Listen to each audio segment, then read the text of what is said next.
Donc, bonjour les filles. Aujourd'hui, je vous montre comment tracer votre portrait euh, à partir de Sketchbook. Donc, en premier, on veut aller mettre notre photo en noir et blanc. Donc, tout de suite à partir de la photothèque, on va faire modifier et puis on va aller jouer avec les paramètres. Donc, on met notre photo en noir et blanc en premier, puis on va aller jouer avec les paramètres du côté. Donc, en premier avec le contraste. On ne veut pas le mettre très haut, mais on veut quand même le modifier pour l'augmenter. Ensuite, avec la clarté, on va aller chercher vraiment les tons sombres de notre image, puisque cela va nous aider avec notre dessin plus tard. Donc, je vous laisse jouer avec les paramètres.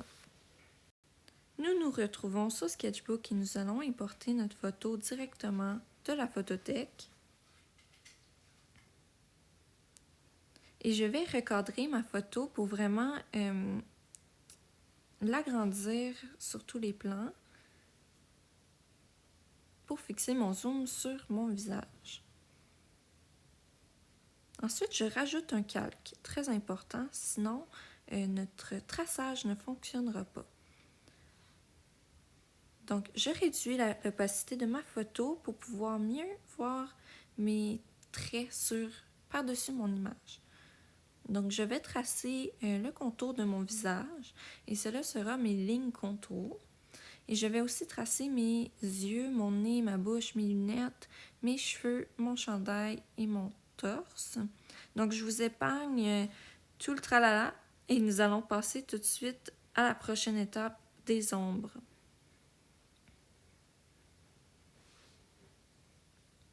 Donc, les ombres. On veut aller chercher les ombres les plus sombres de notre photo et les remplir.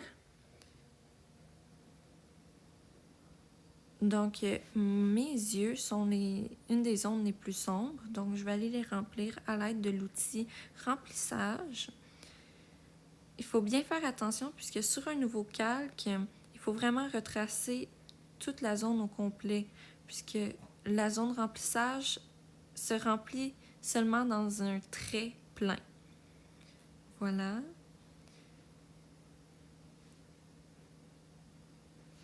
Donc, je vous épargne le contour de tous mes yeux. Ici, là, je vais aller vraiment remplir toutes les ombres les plus sombres de mon visage. Et puis, je vous épargne encore tout le processus. Donc, on peut voir là, que j'ai assombri les zones les plus sombres avec le crayon noir. Et ensuite, la prochaine étape sera de hachurer. Donc, hachurer, ça veut dire faire des lignes en parallèle et faire une zone d'ombre un peu avec les hachures. Donc, je vais aller faire ça pour tout mon visage, puis je garde seulement les zones de lumière. Vous allez voir à quoi ça ressemble pour les prochains.